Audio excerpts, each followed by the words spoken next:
Untuk pemerintah Kabupaten Garut khususnya di bagian hukum, saya atas nama perangkat desa se-Kabupaten Garut meminta atau memohon untuk segera menerbitkan payung hukum tentang pengelolaan keuangan desa agar jelas dari perencanaan, penganggaran sampai penatausahaan dan pertanggungjawaban kami di desa tidak hanya merujuk pada peraturan menteri dalam negeri saja. Jadi kami mohon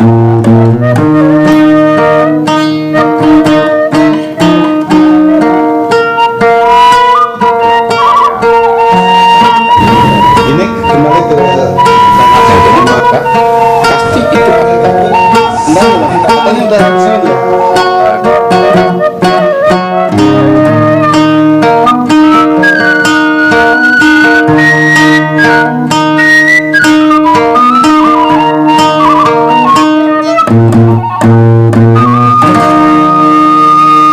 Assalamualaikum warahmatullahi wabarakatuh.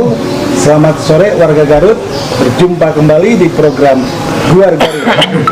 Sore ini saya berada di Cafe Yasir 3F. Tadi salah ya, angka tiganya seperti B. Di Kampung Gudang, Desa Sukarame. Nah kebetulan saya ditemani oleh teman-teman Trisula nih, jagoan-jagoan Bayongbong, karena ini di Kecamatan Bayongbong. Ada Bapak Yusera, Ketua PK PPDI Bayongbong.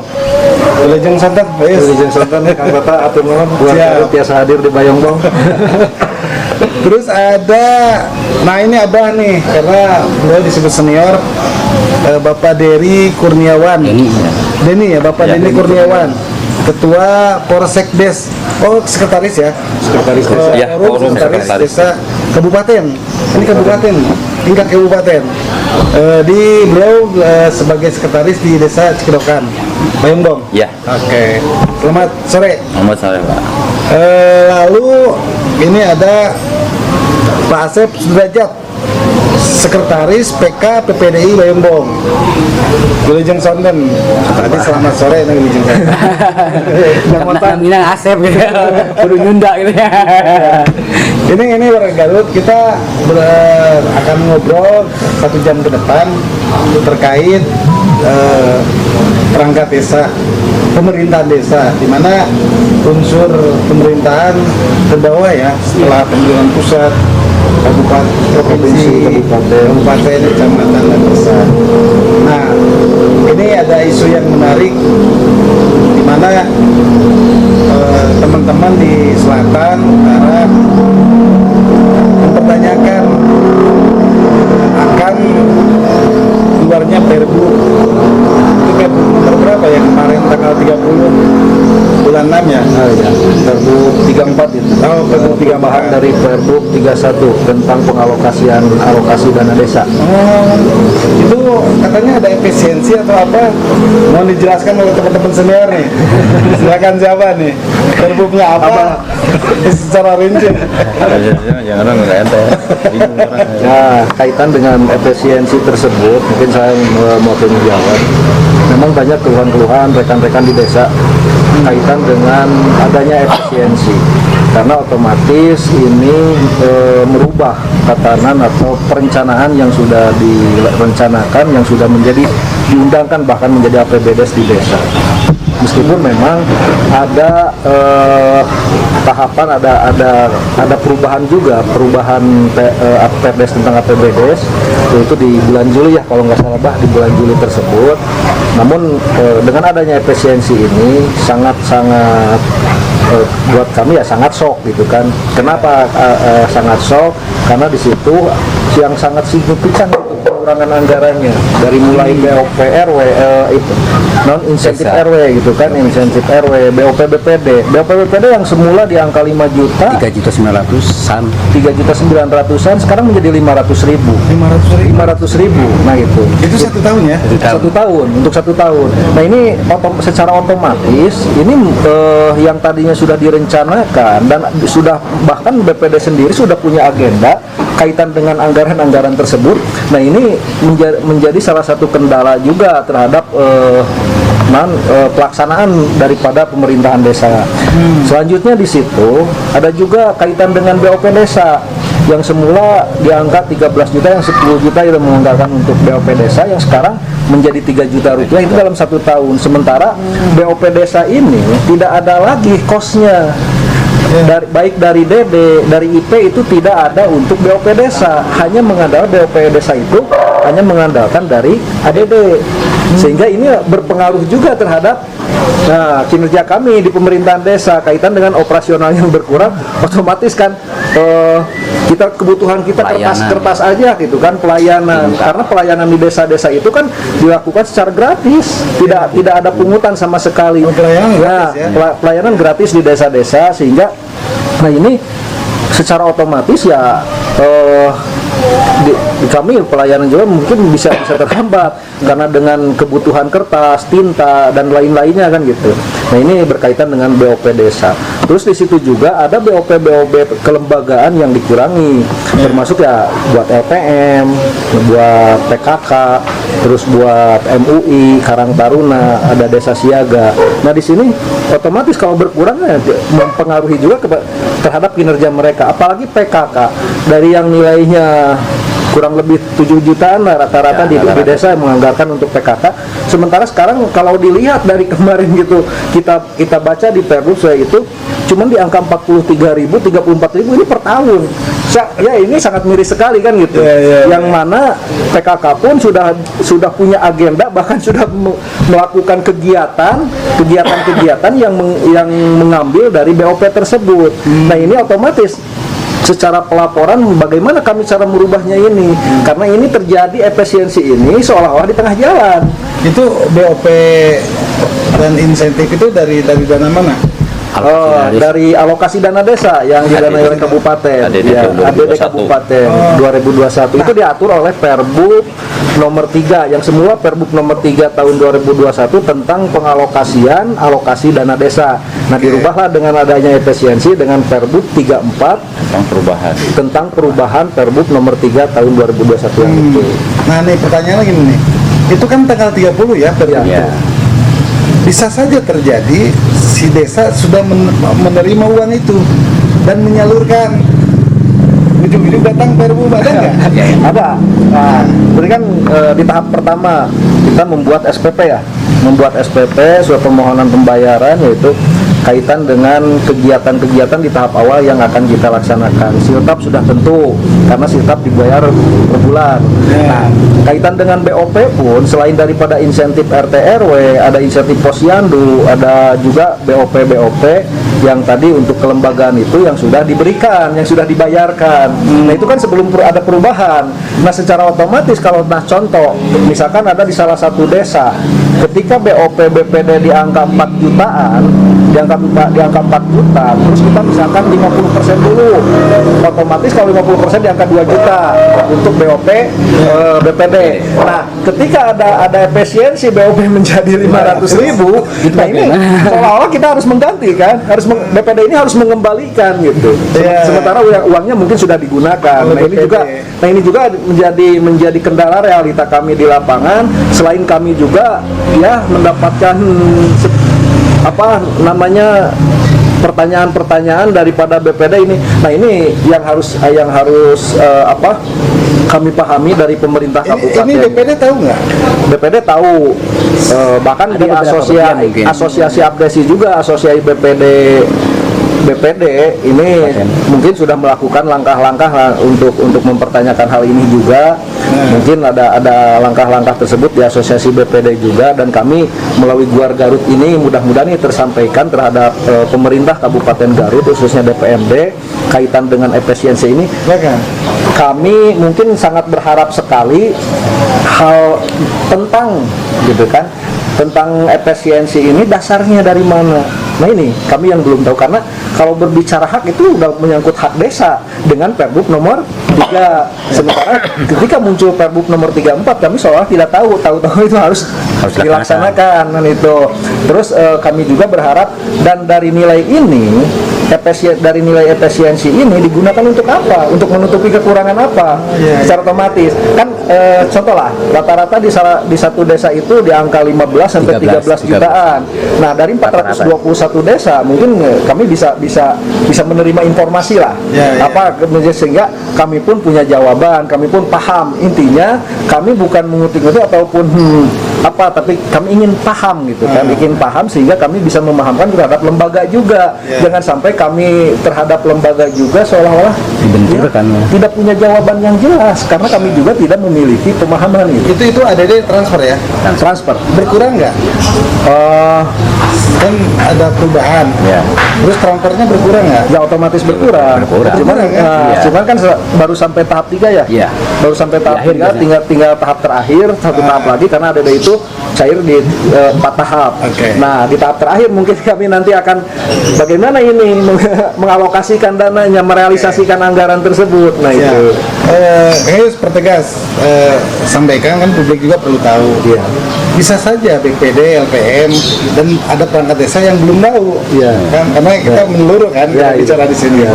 Sampaikan ada perbuknya nomor berapa terkait pengurangannya apa saja. Nah, mungkin kepada para lembaga desa yang ada di Kabupaten Garut, di sini kami menyampaikan bahwa kaitan dengan yang awal itu Perbup nomor 3 tahun 2021 tentang alokasi dana ADD, alokasi dana desa tahun 2021. Nah, mungkin para lembaga juga perlu paham, perlu tahu bahwa di tanggal 30 bulan Juni ini ada efisiensi pengurangan yang mana itu diatur oleh Perbup nomor 34 tahun 2021 perubahan atas peraturan Bupati nomor 3 tahun 2021 kaitan dengan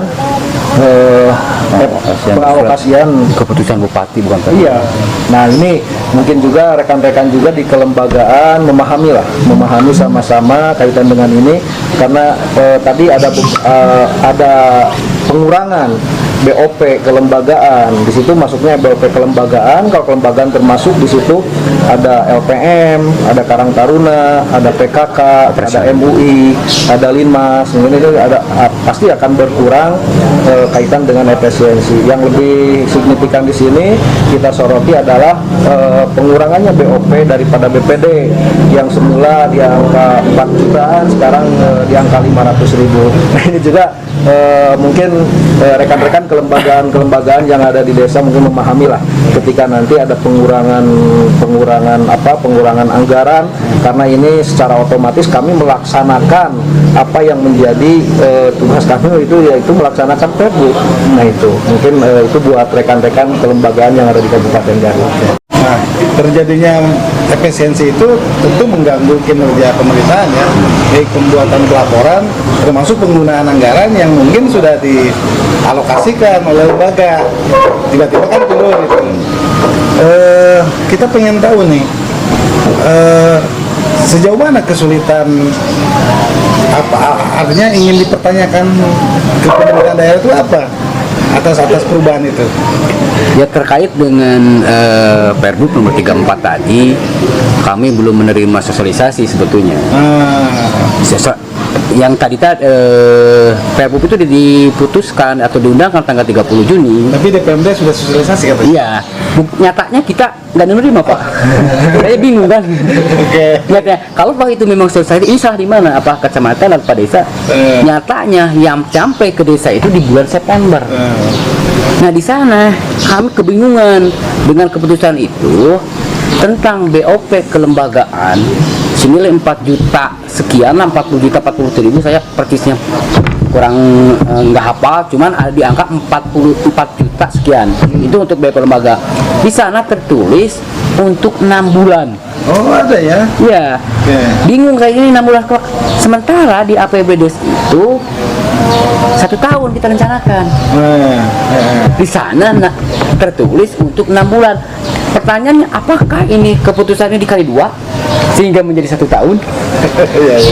Itu Kalaupun kita kali 2, dasarnya dari mana gitu kan? Karena belum ada kejelasan. Ini 6 bulan ke depan ada yang sudah udah realisasi kan? Untuk BOP lembaga ada yang sudah realisasi. Oke. Nah, ini hanya sebagai untuk yang belum realisasi saja gitu. Terbuk ini. Nah, itu Sampaikan pertanyaan pertegas ke pemerintah. Oke. Kepada DPMD ya khususnya tentang alokasi dana desa, tentang penentukan untuk BOP kelembagaan, kami memang kesulitan untuk memahami tentang peraturan di sana, yang mana di sana dicantumkan bahwa BOP kelembagaan sebesar 4 juta sekian itu berlaku 6 bulan untuk 6 bulan. Nah, kami berasumsi apakah 6 bulan kalau setahun rencana menjadi dikali 2 atau memang cuma untuk 6 bulan kemudian datang lagi gitu loh. Di sana Minta mungkin diperjelas ya. minta dipertegas mungkin ini 6 bulan itu maksudnya apa, 6 bulan ke depan kah atau ke belakang kah, itulah. Itu klausul di Perbup ada itu. Ada klausul di Perbup itu ada. Oke. Mudah-mudahan ini segera dijawab oleh Kepala DPMD, Pak Sekretaris, Pak Rena atau Pak Kabid. Ini karena krusial, kebutuhan hajat hidup orang banyak, menyangkut 400 lebih desa dan kelurahan ya, enggak ya? 421. 421 ya. Desa aja. Oke, ini saya ingin ke Abah nih. Abah yang disebut senior, kenapa dipanggil Abah? Dipanggil Abah itu sejarahnya panjang, Mas. Jadi inti nama Entah karena pemikiran saya, entah karena saya berpikirnya lebih tua gitu Pak mungkin, ya. Jadi sehingga orang-orang pada manggilnya saya Abah. Padahal jujur usia saya 38 tahun Pak. 38. Nah itu. Karena mungkin pengalaman atau juga pemikiran lebih ke orang-orang yang lebih tua gitu Pak. Oke. Dan nih di sini Abah tertulis mau membahas tentang pengelolaan keuangan desa ya. Ini sangat baik sekali. Ya, ini kan bisa ditonton oleh aparat lain di wilayah Kabupaten Garut. Kira-kira gimana, Pak? Nah, untuk pengelolaan keuangan desa sebetulnya itu kan dari tahun 2014 sudah diturunkannya ada Permendagri nomor 113 tahun 2014 tentang pengelolaan keuangan desa yang pada saat ini sudah dicabut dan diganti menjadi Permendagri nomor 20 tahun 2018 tentang pengelolaan keuangan desa. Pengelolaan keuangan desa itu setransparan mungkin diatur dan dipayungi oleh undang-undang, terutama di sini kita bicara undang-undang nomor 6 tentang desa tahun 2014. Untuk pengelolaan keuangan desa sendiri, alhamdulillah pada tanggal 13 Juli tahun 2015 atas prakarsa dari Komisi 11 DPR RI yang bekerja sama dengan tim BPKP itu mengembangkan sebuah sistem pengelolaan keuangan desa untuk digunakan di desa. Di antaranya yaitu dari tahun 2015 sistem pengelolaan keuangan desa ini bernama SIMDA. SIMDA tersebut adalah sistem informasi desa yang menyangkut perencanaan, penganggaran, dan penatausahaan keuangan desa. Tahun 2016 SIMDA tersebut berganti menjadi Siskedes, sistem keuangan desa, tetap dengan menu penganggaran, perencanaan, penganggaran, dan penatausahaan serta ditambah dengan pertanggungjawaban. Siskedes tersebut alhamdulillah dimotori juga oleh KPK. Semua stakeholder dari BPKP bahkan Presiden secara langsung Pak Jokowi memerintahkan atau menyarankan kepada desa untuk membuat laporan keuangan setransparan mungkin. Maka terbitlah Siskedes ini. Dan alhamdulillah Pak, untuk Kabupaten Garut implementasi Siskedes ini alhamdulillah udah 100%. Bahkan dari mulai 2015, 16, 17 bahkan sekarang 2021 itu sudah terimplementasi di 421 desa.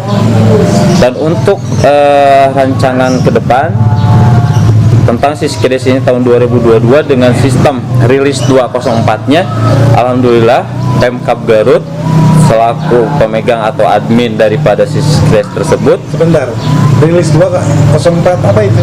Nah, rilis di sini adalah dari 2015 itu Siskdes sudah melalui tahapan-tahapan rilis, Pak.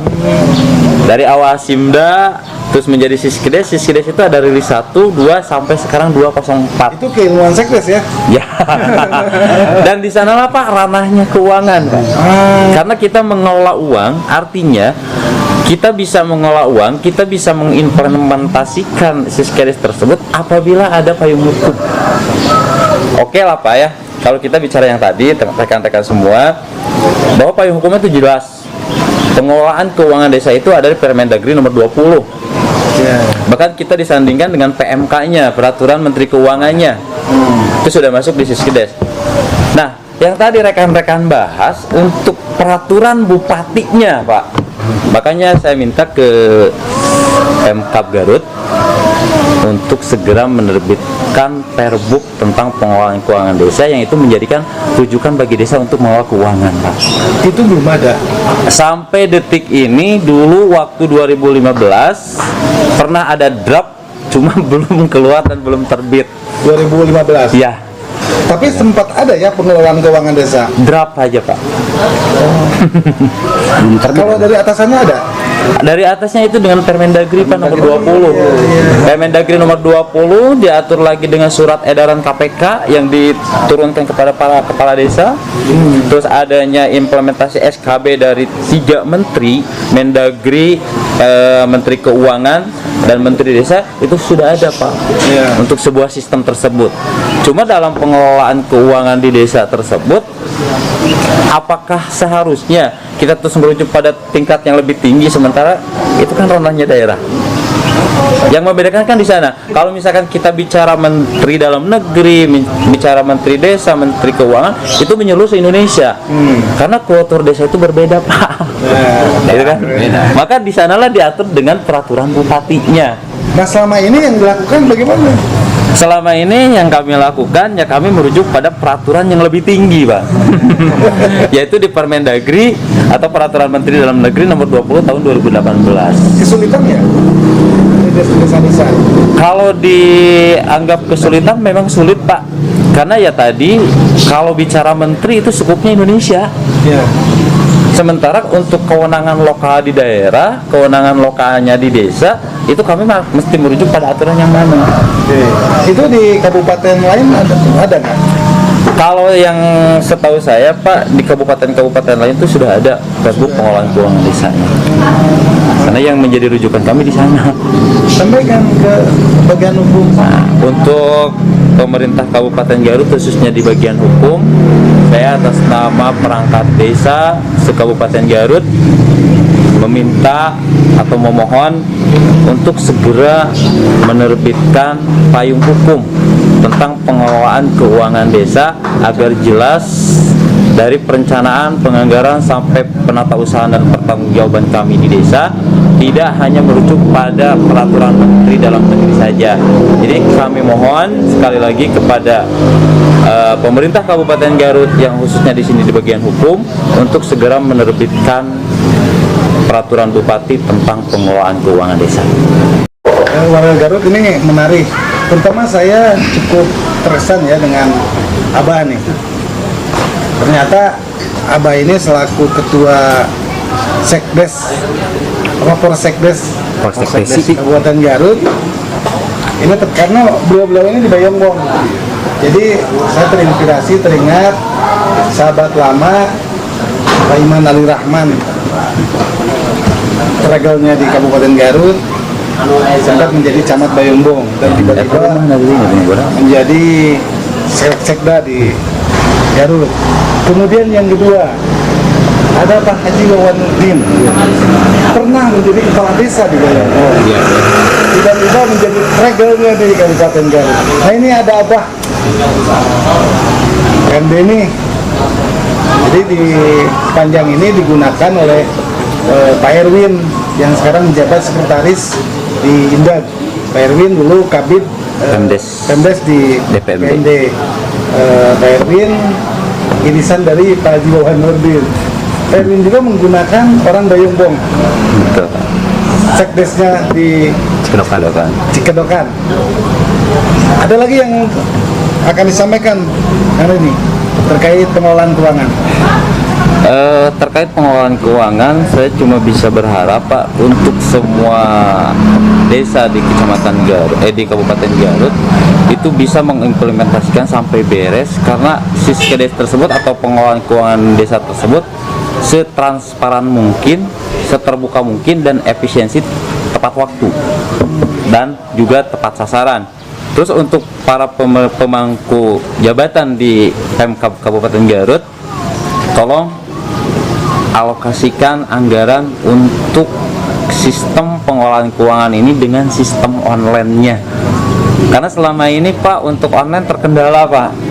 Nah, terkendala mungkin karena di Kominfo itu yang namanya server kan dibagi-bagi ya Pak ya.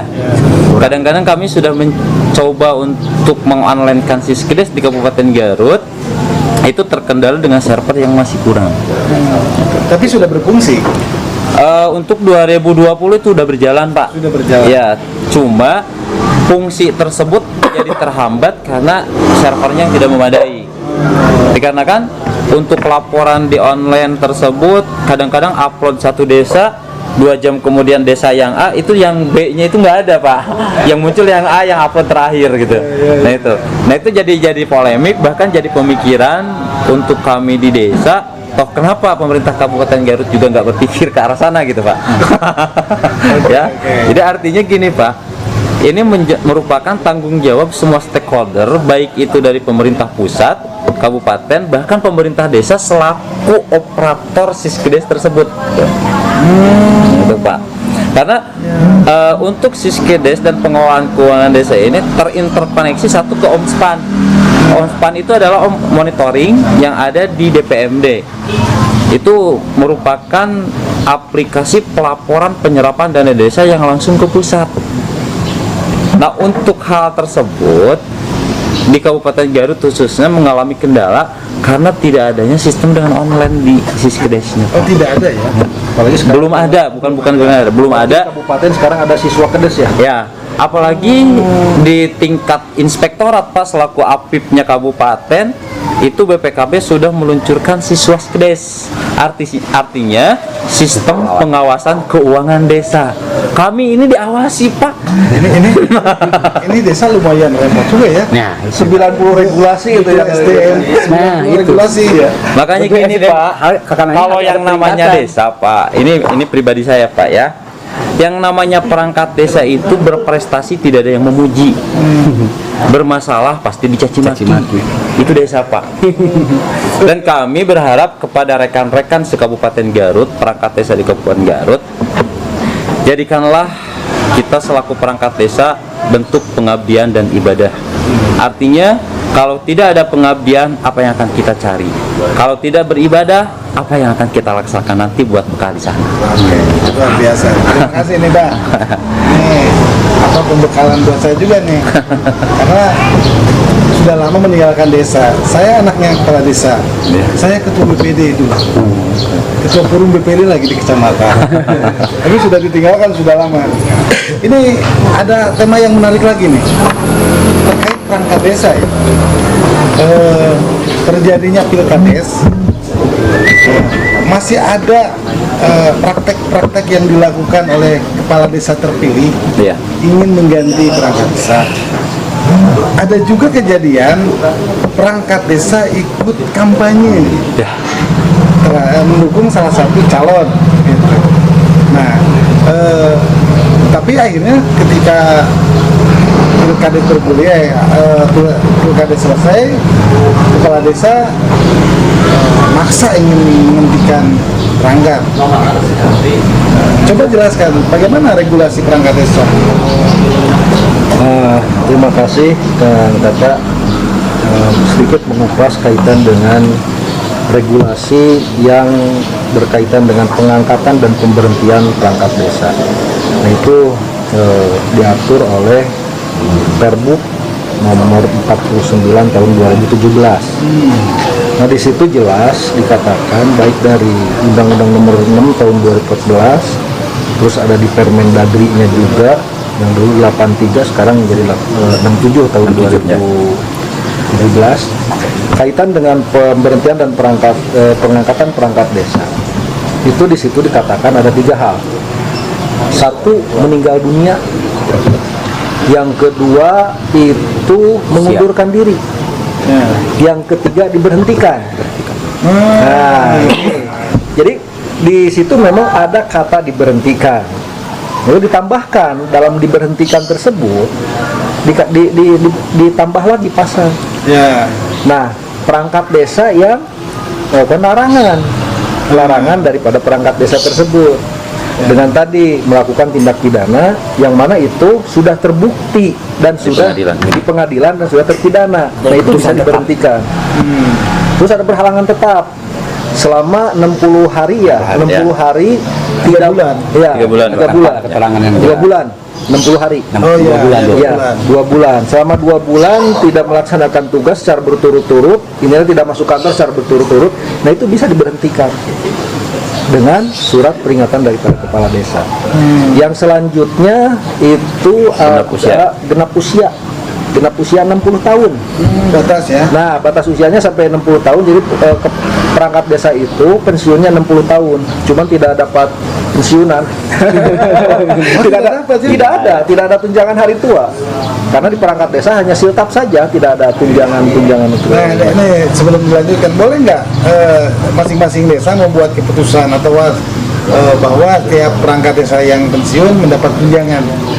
Boleh sebetulnya Pak, itu dengan peraturan kepala desa atau peraturan desa.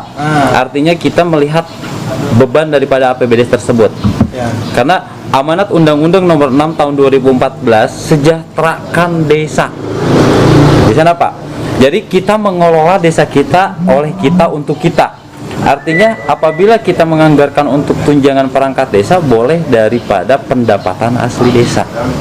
Nah, genjotlah sesuai dengan amanat undang-undang tersebut untuk mensejahterakan perangkat desa. Jadi kalau misalkan saya boleh usul kepada pemerintah kabupaten, bukan hanya di PAD saja Pak, jadi tolong dianggarkan untuk purna perangkat desanya. Oke, silakan lanjutkan. Itu tadi kaitan dengan kesejahteraan perangkat desa lah, di masa hari tuanya gitu. Nah, kaitan dengan hal yang tadi diberhentikan dengan genap usia 60 tahun. Terus di situ juga ada larangan, yaitu ikut berkampanye. Jadi tim sukses lah. Jadi ikut berkampanye pilpres, pileg, pilkada. Oh, itu nggak boleh juga ya? Nggak boleh, karena itu bagian daripada larangan perangkat desa dan juga jadi pengurus partai. Nah, di sini yang jadi banyak masalah polemik di desa ketika pasca pemilihan kepala desa, banyak perangkat desa yang diberhentikan. Salah satu alasannya itu. Yang kedua, desakan tim sukses. Karena si calon kepala desa ini yang belum memahami kaitan dengan regulasi yang mengatur perangkat desa, itu seolah-olah menjanjikan di awal, di dalam kampanye menjanjikan bahwa nanti misalkan adalah kepala desa, calon-calon kepala desa yang tidak memahami. Ini dasarnya karena tidak memahami, sehingga menjanjikan, sehingga muncullah desakan-desakan tim sukses. Pada akhirnya ketika menjadi kepala desa ini, masuklah tim sukses mendesak agar memberhentikan perangkat desa. Sementara perangkat desa itu diberhentikan. Adapun klausul yang berhentikan saya tadi itu tidak semena-mena, karena harus ada rekomendasi bupati melalui camat. Jadi tidak segampang itu memberhentikan ataupun mengangkat perangkat desa, karena setiap kepala desa membuat surat keputusan kepala desa tentang pengangkatan perangkat desa maupun pemberhentian perangkat desa, itu harus ada rekomendasi bupati. Rekomendasi bupati itu diberikan kewenangannya terhadap Pak Camat. Nah, ini yang menjadi polemik. Nah, di sini perlu saya sampaikan kepada pemerintah kabupaten bahwa kalau nanti di dalam seleksi pilkades calon kepala desa ini, mohon dijelaskan kaitan dengan regulasi-regulasi yang menyangkut pengangkatan dan pemberian perangkat desa. Nah, ini sebetulnya secara regulasi ini sudah kuat dari Undang-Undang Nomor 6 Tahun 2014, Permendagri 67 yang terbaru, terus di sini Perbu 49 ini sudah kuat sebetulnya secara hukum. Namun pemahaman yang lemah karena tadi harus ada pembinaan sebelum, bukan sesudah, Ya. tapi sebelum pemilihan kepala desa. Terseleksi ya? Nah, terseleksi agar tidak terjadi lagi pengangkatan pemberhentian kepala desa, perangkat desa itu secara semena-mena.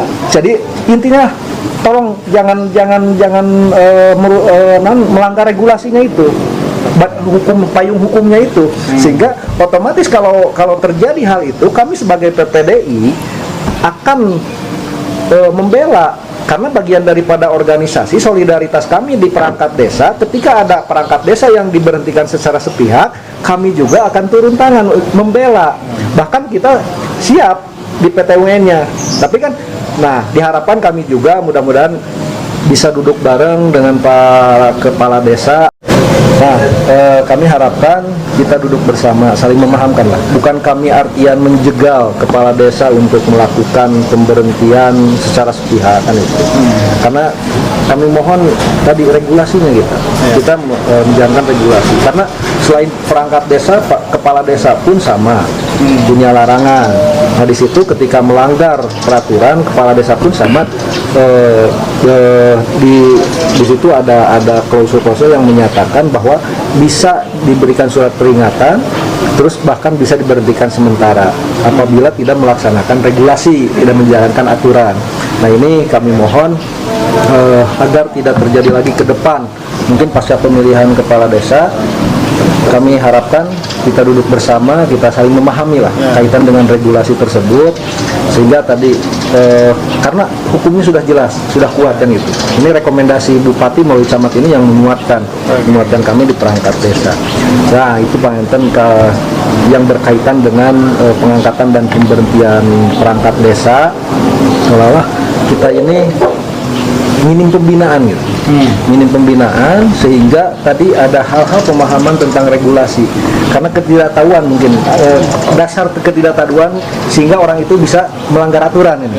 Kalau paham mungkin berpikir dua kali. Terutama setelah pasca pilkades kan banyak kepala desa yang latar belakangnya kan ada A, B yang kurang memahami tentang pengelolaan pemerintahan desa itu.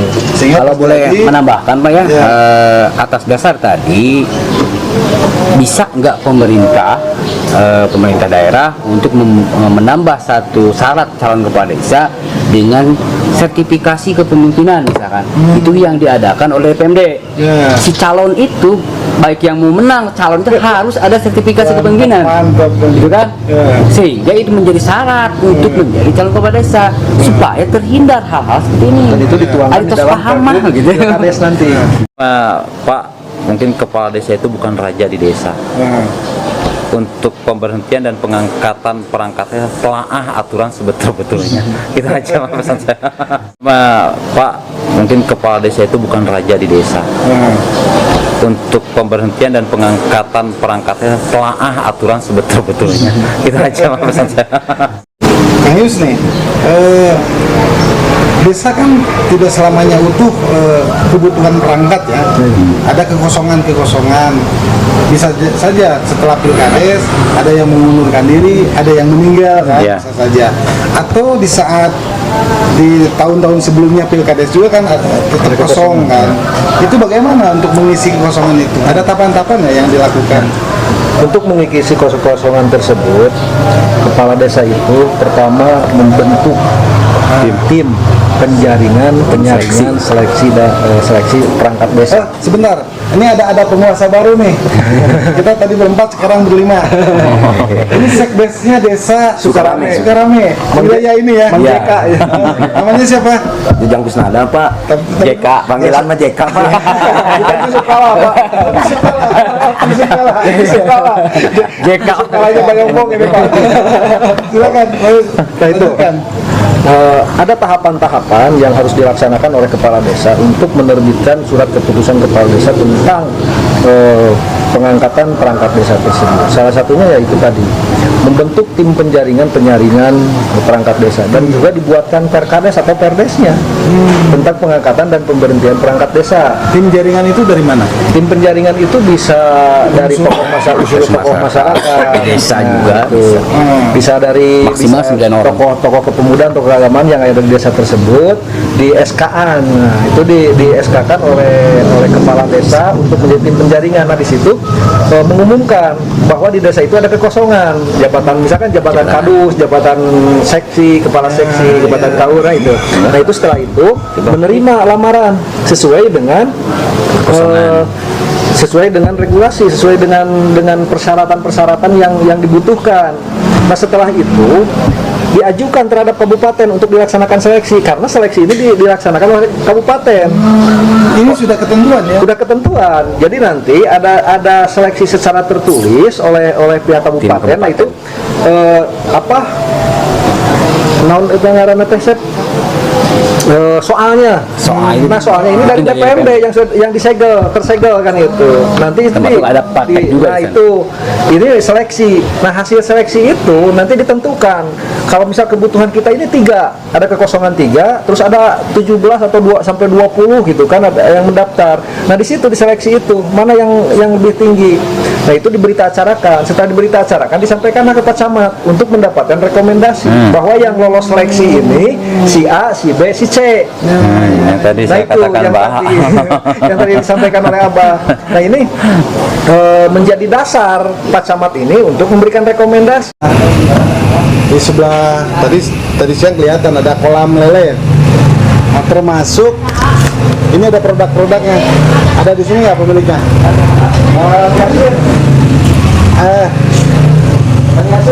Mayasir. Sekedap kade. Mau nah. Itu teh naon, produk-produk naon. Iring lah sekedik ngegeser ya. Jadi ya. Mangga. Naon we? Tadi nyebatkeun kan aya lele ya. Ada Kolam aya lele. lele, ya. Ada berapa kolam? 30. 30. Terus ada di luar sini kan Ada di luar di petani sekitar 200 kolam 200 kolam. Panen setiap 3 bulan. per 3 bulan. Berapa jumlah per panen? Per panen kisaran 5 kintal sampai 2 ton. Oh, 2 ton? Keren. Itu dijual keluar ya? Dijual keluar ke Bogor, Enggak di wilayah Garut. di wilayah Garut juga ada ke Cawitali. Oh, nah terus apa saja nih? Tolong sebutkan. Ini apa? Ini karya UMKM warga sini Desa Sukarami. Kebetulan yang jadi kepala chefnya itu istri saya sendiri, Ninunur. Ninunur. Jadi bikin risoles Ninunur gitu. Ya. Tapi kita yang ini marketing. Frozen ya buat Frozen. Ini frozen, ini buat frozen. Jadi kalau misalkan Bapak beli ini jarak 1 hari langsung dimasukin freezer. Ini kuat sampai 2 sampai 3 bulan. 2 sampai 3 bulan. Nah terus kalau mau menjual beli ke sini untuk dijual lagi bisa? Ya bisa. Oh, bisa ya. Ini open reseller juga. Wah keren. Terus apa lagi nih? Apa lagi? Ini kentang french fries. Ini yang buat biasa di kafe-kafe. Berapa atau kilo apa. segini? Ini segini 2,5 kilo. 2,5 kilo. 2,5 kilo ini. Kelebihannya apa tuh kentang ini? Pertama sih kita bisa bersaing dengan harga produk luar. Yang kedua kita juga bersaing dari segi rasa, insya Allah premium lah. Dari kualitas para petani-petani Garut juga. Bocoran nih harganya berapa? Kalau untuk harga reseller kita di 45, kalau harga jual ecerannya itu di 50 sampai 55. Oke. Oh ini berbagai varian kalau ini ya? Kalau ini berbagai varian. Ini murah 45.000 ya, 2,5 kilo ya? 2,5 kilo. Oke. Terus varian dari risol apa aja? Ini varian risol. Kalau ini sayuran. Ini isi sayuran. Terus Kalau ini daging. Daging suwir, ada daging suwir juga yang sebelah sini. daging ayam. Daging ayam, Ya. daging ayam suwir. Kalau ini daging ayam suwir, kalau ini sayuran. Oh ini belum disebutkan harganya. Kalau untuk harga daging ayam suwir di angka 15.000 untuk harga reseller, harga jual di angka 20.000. Oke. Reseller itu berarti ada minimum pembelian. Oke. Kalau untuk sayuran harga 10.000 segini. Dijamin kualitas ya. Insya Allah dijamin kualitas halal, bersih, higienis. Juga ini kan pakai vakum, jadi kayak kuman-kuman kalau apa insya Allah lah. Siap. Begini. Oke. Terima kasih sudah Sama-sama, Bapak. menjelaskan. Ini warga Garut silakan datang ke ini kampung Kampung Babakan Malati, Desa Desa Sukarame Sukarame, di Kafe Kedai Yasir 3R. Yasir 3R. 3R. Silakan datang ke Garut ke Bayongbong. Terima kasih. Mana? Aduh enak, mantap. Buatan Yasir 3F dari Desa Sukarame. Soal varian apa itu teh? Sayur, sayur. Coba yang daging dulu, yang daging. Itu yang dagingnya rasa mantap ini. Ke Kampung Babakan Melati, Desa Sukarame, tepatnya di Kafe Yasir. Bisa juga sambil nongkrong di Kafe Yasir, sambil ngopi, dia juga ini. Live musik juga ya. Ada plain-plainsnya juga kentang goreng. Ini murni asli buatan di sini. Coba kentang. Saya pengen kentang. Nah, ya kan, kentang. Wow. Dagingnya berapa nih? Kalau kentang rasa apa? Kentang goreng rasa plain fresh. Jadi pengen banyak. Mantap. Ini produk apa? Nyinunur. Ini Minunur. ada tulisan Minunur. Ini owner langsung Minunur. Kita lanjutin ya teman-teman. Ini nih desa sesuai dengan perkembangan zaman peradaban ya. Kalau dulu tuh perangkat desa itu paling diisi oleh 3 orang tua. Yang latar belakang pendidikannya memang ya karena zaman dulu kan ada SR gitu, sangat tidak mau menjadi perangkat desa dan menjadi pegawai desa itu panjang hingga meninggal dunia, tidak sampai 60 tahun. Ada juga ya. Nah saat ini hampir di seluruh pelosok Indonesia termasuk Kabupaten Garut rata-rata muda-muda di atas di bawah 50 tahun, di bawah 40 tahun juga kan banyak. Tentunya karena tuntutan pekerjaan yang begitu berat juga kan, teknologi semakin maju, harus menggunakan IT. Nah ini peningkatan sumber daya manusianya perlu ditingkatkan kapasitas. Bagaimana? Siapa? Pak Sep, silakan. Ya terima kasih Pak Tata ya, terkait dengan peningkatan sumber daya manusia terutama di perangkat desa itu memang sangat dibutuhkan, dan kami dari PPDI PK Bayongbong telah melakukan survei ke desa-desa tentang bagaimana kapasitas dari perangkat desa itu. Dari hasil survei tersebut banyak sekali yang tidak paham tentang masalah pekerjaannya. Apalagi dituntut tadi seperti IT dan sebagainya. Mereka bahkan ada yang tidak mengenal bagaimana cara menghidupkan komputer. Bagaimana ada yang seperti itu. Karena memang nggak seperti sekarang kan ada seleksi untuk apa namanya perangkat-perangkat yang baru itu kan ada uji komputer. Nah atas dasar itu dengan segelumit pekerjaan yang banyak sekali yang harus dikerjakan oleh perangkat desa, seharusnya ada pembinaan khusus, entah itu dari kecamatan atau bisa didorong oleh DPMD sendiri supaya peningkatan kapasitas perangkat itu benar-benar mumpuni.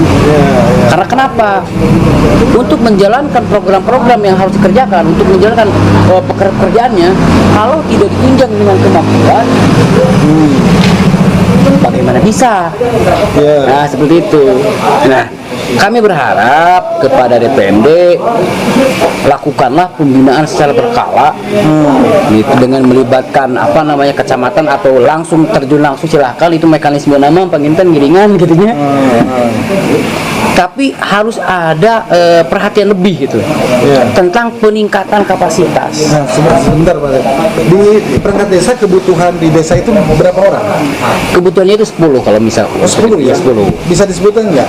Yang pertama Sekdes, Sekdes, kemudian membawahi KUR keuangan, KUR perencanaan, sama tata usaha dan umum. ya, terus Selanjutnya ada kasih pemerintahan, kasih kesra, tadi KUR ya, tadi KUR di bawah. naungan Sekdes. Oke. Nah, sekarang dikasih, Ya. itu langsung ke kepala desa. Kasih pemerintahan, kasih kesra, sama kasih pelayanan. Ya. Setelah itu ada kadus 3. Kadus itu tergantung wilayah. Wah, tergantung jumlah. Tergantung wilayah. Cuman rata-rata itu 3. 3. Rata-rata gitu. Ada yang 2 juga. Ya. Tergantung wilayah. Jadi kalau misalkan kasih 3, KUR 3 sama sekretaris kan menjadi 7. Ditambah kadus 3 misalkan Jadi 10 ya. Itu semua desa di Garut, jangan ngomong Bayongbong ya. Ya. Terpenuhi nggak? Untuk di Garut terpenuhi sebetulnya untuk itu. Kecuali mungkin ada yang kekosongan tadi, yang ada yang mengundurkan diri dan sebagainya. Nah, itu harus ada mekanisme pengangkatannya seperti yang dijelaskan oleh Bapak Yus sebelumnya. Jadi kan di desa itu ada unsur pelaksana, ada unsur kesekretariatan, unsur wilayah. Nah, unsur pelaksana teknis tadi kasih di bidangnya, unsur kesekretariatan, sekdes dan para KUR. Untuk unsur kewilayahan yaitu kadus. Jadi kadus itu kepala desanya dusun. Saya baru tahu itu. Lanjut. Jadi sebetulnya di desa 10 itu berbagai bidang. Ada bidang pelaksana teknis, yaitu tadi kasih, ada unsur kesekretariatan yang mengurusi tentang administrasi, bertanggung jawab administrasi pengelolaan keuangan, baik dari perencanaan, penata usahaan, dan juga ada unsur kewilayahan yang mewakili kepala desa, membantu kepala desa di dalam kewilayahnya tersebut. Dan itu ternyata saya yakin tidak sepenuhnya dijalankan, Pak, untuk seluruh Garut. Tidak dijalankan oleh tupoksi itu. Tupoksi Oleh itu tidak bisa. masing-masing. Iya. Ya. Makanya itu harus berjalan secara adanya. maksimal. Mungkin ada beberapa desa yang sudah berjalan. Ya. Tapi kita berbicara seluruhnya, kalau misalkan untuk capaian tentang tidak adanya kesenjangan di desa, harusnya seluruh kabupaten itu berjalan. Ya. Dan ternyata untuk setelah kita melakukan survei tidak semuanya berjalan, sehingga yang tertumpuk kepada sekdes, tertumpuk kepada bendahara. Nah, kalau dituntut kapasitas kemampuan, artinya pelatihan-pelatihan kurang dilaksanakan. Pembinaan. Iya, Pembinaan. Ya. pembinaan dan pelatihan itu memang kurang dilaksanakan. Kurang dilaksanakan atau memang kurang dari pemerintah daerah? Jadi kita pernah berkonsultasi tentang harus adanya pembinaan terhadap perangkat desa. Itu kebanyakan dari perangkat desa memang tidak merencanakan untuk itu. Dari APBD itu tidak ada rencana untuk peningkatan kapasitas. Boleh nggak? Itu boleh sebetulnya. Boleh ya? Dan saya mohon mungkin harus ditekankan, harusnya ada. Ya. Setiap tahun itu harus ada pembinaan, pelatihan Nah, untuk meningkatkan kapasitas. kan itu harus direncanakan oleh pemerintahan desa sendiri. Iya. Ya. Mungkin karena tidak ada dorongan tidak adanya dorongan dari instansi yang di atasnya. Mungkin itu saya bicara ya. Mungkin tidak ada dorongan sehingga perencanaan itu tidak ada mencantumkan tentang pelatihan. Nah gitu. Jadi dengan ini saya berharap semua kepala desa atau misalkan yang menyaksikan ini, entah itu kecamatan atau ikut mendorong tentang harusnya adanya pelatihan Siap. di setiap desa. Silakan rencanakan dalam APBD. Ini untuk pimpinan daerah ya. Ya, untuk Termasuk pimpinan kepala desa dan BPD. iya. Dorong mas semua itu. Nah, tadi juga tertarik BPD lembaga lain pun tidak ada pembinaan. Bahkan di tiap BPD itu Pak tidak tahu kerjanya harus apa. Tapi zaman Pak Erwin ada pembinaan BPD.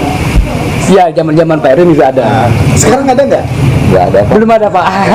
Apa yang mau jawab? Ini Pak, nggak ada yang mau. Dipancing-pancing. Jadi ini intinya Pak, kenapa kita memerlukan pembinaan?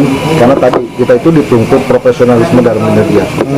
Karena dianggap dengan program Jokowi, Pak Presiden, Nawacita ini sangat diandalkan karena perencanaan pembangunan nasional ini direncanakan di desa.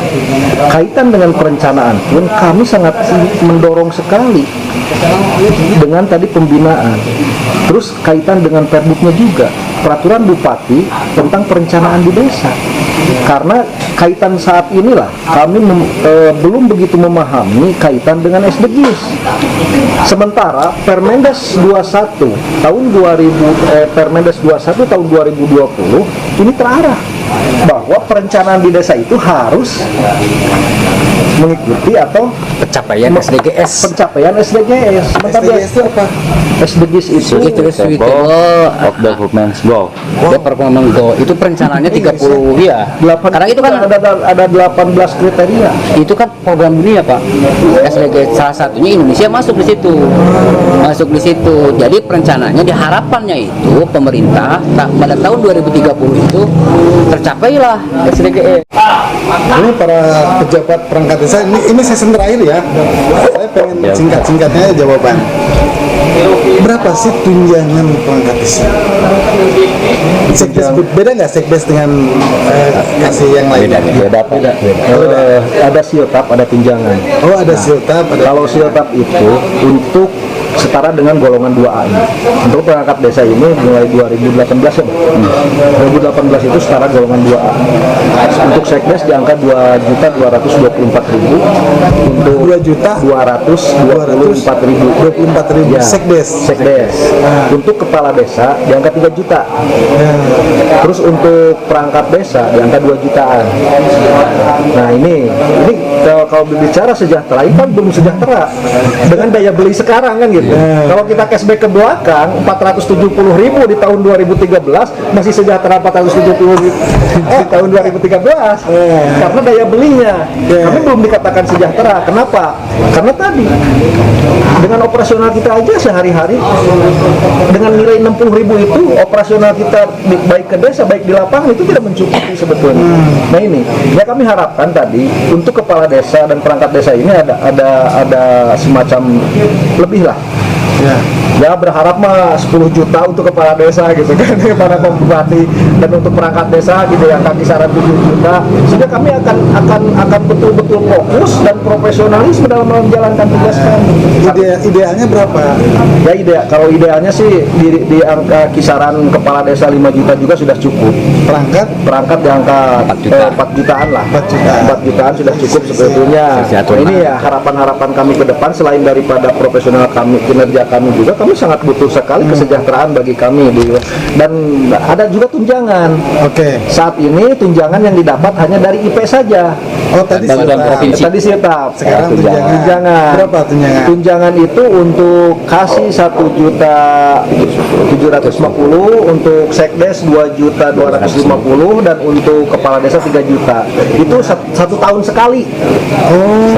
Satu tahun sekali. Ya. Kalau dari TPAPD, kalau dari tunjangan untuk dari kabupaten ini belum ada. Itu 1 tahun sekali. 1 tahun sekali ya. Boleh disebut gaji ke-13 ya. Ya mungkin itu. Kalau di guru itu kan kalau di PNS itu. Saya ingin ke Abah nih. Nah, boleh nggak tunjangan atau siltap ditambah atas kebijakan desa? Sebetulnya boleh-boleh saja Pak. Untuk tunjangan kepala desa dan perangkat desa itu dibebankan pada kemampuan APBD-nya. Ya, APBD-nya dari pendapatan asli desanya itu digenjot supaya bisa mensejahterakan perangkatnya. Gitu, dan ditentukan dengan keputusan kepala desanya. Itu jadi bagaimana kita akan mensejahterakan kita sendiri, sementara potensi kita tidak digali oleh kita sendiri gitu. Siap. Nggak tahu cara menggalinya gimana. Karena kita dikejar waktu nih. Saya mendengar pembicaraan Pak Bupati di Siap gak waktu upacara apel Senin, desa dituntut untuk segera membayar atau melunasi PBB. Ketika ada beberapa desa yang lunas, Pak Bupati mengatakan sumber keuangannya apakah dari masyarakat atau dari mana kepala desa tersebut. Ini ada tanggapan nggak? Nah, kaitan dengan PBB memang apalagi saat ini 2020 dan 2021 kita terkendala di masyarakat karena adanya pandemi. Nah, dari sisi lain kita membantu masyarakat ekonomi. Dari sisi lain harus terpenuhi juga pajak, kewajiban pajak masyarakat. Nah, memang saat ini menjadi blunder di desa, bahkan menjadi beban berat bagi kepala desa kaitan dengan PBB.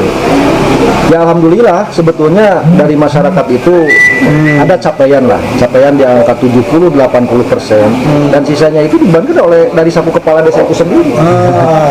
Ya kepala desa pinjam sana pinjam sini lah intinya. Kepala desa itu pinjam sana pinjam sini sehingga bisa menutupi itu.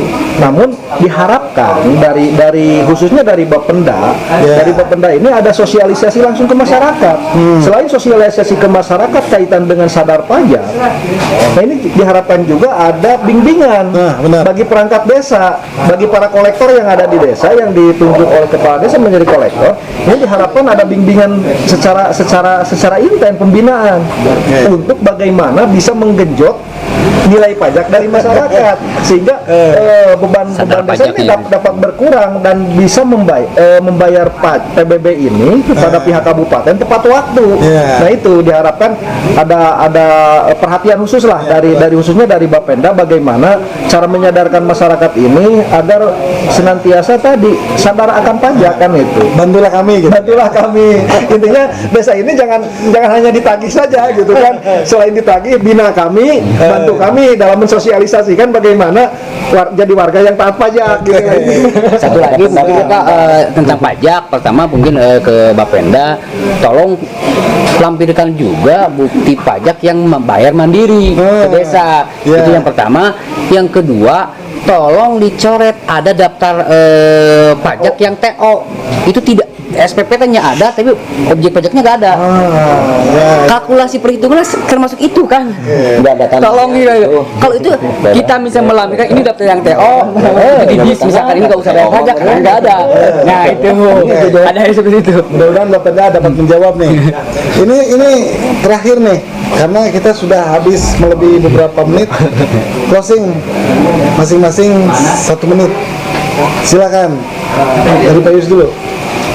Ya, dari saya secara pribadi kaitan tadi yang disampaikan dengan pemberhentian dan pengangkatan perangkat desa, saya harapkan ini menjadi perhatian khusus untuk bagian hukum dan BPMD. Terus kaitan dengan perencanaan di desa juga mohon ini menjadi hal yang khusus karena tadi perencanaan di desa ini menyangkut di dalamnya juga terdapat perencanaan kabupaten. Karena di dalam RPJMDes baik RKPDes itu terdapat perencanaan kabupaten yang kami dapatkan dari hasil Musrembangdes. Nah, mungkin ini bisa menjadi dorongan bagaimana kabupaten bisa maju kalau perencanaan di desanya tadi tidak sesuai dengan harapan kabupaten itu sendiri. Nah, makanya di sini perlunya juknis atau pedum tentang perencanaan di desa kaitan dengan perencanaan desa. Kesimpulan dari saya terkait pengelolaan keuangan desa kepada pemerintah Kabupaten Garut dimohon untuk semua ikut sebagai stakeholder dalam menerapkan pengelolaan keuangan desa dengan mengedepankan dan membuatkan sebuah produk hukum untuk dapat memayungi perangkat-perangkat desa dalam mengelola keuangan desa. Yang kedua, untuk sistem online di sistem keuangan desa, kami mohon juga semua stakeholder untuk dapat menerapkan dan membantu serta memfasilitasi anggaran dalam pengelolaan keuangan desa yang transparan. Dan untuk yang lain-lainnya mungkin kami harapkan kepada rekan-rekan perangkat desa dan rekan-rekan berdesanya, berdesalah dan janganlah berdosa. Berdesalah, janganlah. Ya, Sep. Oke, harapan kami mungkin ya untuk pemerintah terkait, jadikanlah kami para perangkat desa menjadi orang pintar, menjadi berpendidikan, supaya mimpi-mimpi anak kecil itu bercita-cita menjadi perangkat desa. Karena selama ini gak ada seorang anak kecil pun yang bercita-cita menjadi perangkat desa. Berarti jabatan perangkat desa itu seperti apa gitu loh. Oke. Gitu ya. Gitu ya. Aja. Saya penghargaan nih terhadap Pak Yusuf Kala. Ya, silakan. 1 menit ya. Ya, kalau saya ya diharapkan khususnya di desa kami ya, di Sukarame, ingin ada pembinaan maupun dari kecamatan atau maupun dari kabupaten, Pak. Karena saya lihat di desa kami SDM-nya ada yang bagus dan ada yang kurang itu, Pak. Siap. Itulah warga Garut, obrolan kami dengan para petinggi pejabat desa di Kecamatan Bayongbong. Tidak ada cerita yang tak berakhir, mudah-mudahan tidak puas karena akan ada kelanjutan kembali. Dan jangan dulu meninggal sebelum datang ke kafe Yasir 3F. Datanglah ke sini, jangan dulu meninggal, datang. Terima kasih. Wassalamualaikum warahmatullahi wabarakatuh. Waalaikumsalam.